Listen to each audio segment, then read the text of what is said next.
waryukayo ها brother warniyo hadii lacala in afar gabdhood oo kala qabiil ah oo kala lahjada hadii lagu dhaho afartoodaba isku wad oo wada shukaami in mid walbana waxaad kula hadlaysaa lahjadeeda in sideed in dee aad uga fakanayadoo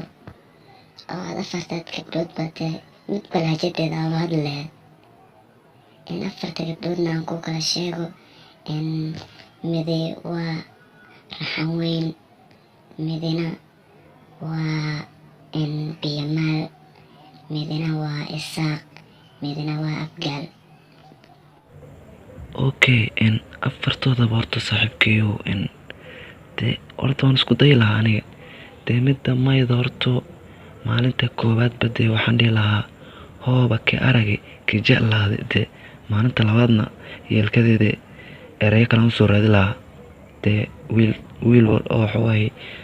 oo af ma yaqaanaan dee wax ii sheeg dhihi lahaa saaxiib geeraar iyo qoran dhihi lahaa geeraar oo xabadaas ku ammaano waxaa kuu soo harta tan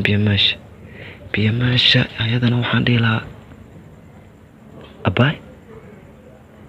abaay ma ifaantido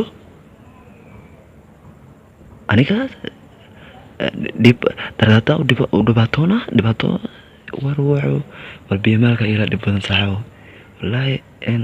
biyamaasha ila dhib badan balse midda kale in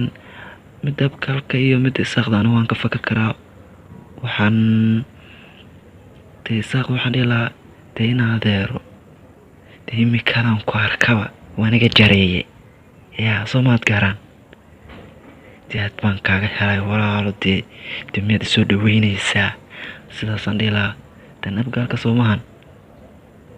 ya abaayoy birigan ku arkay ilaa haddaan bukaahe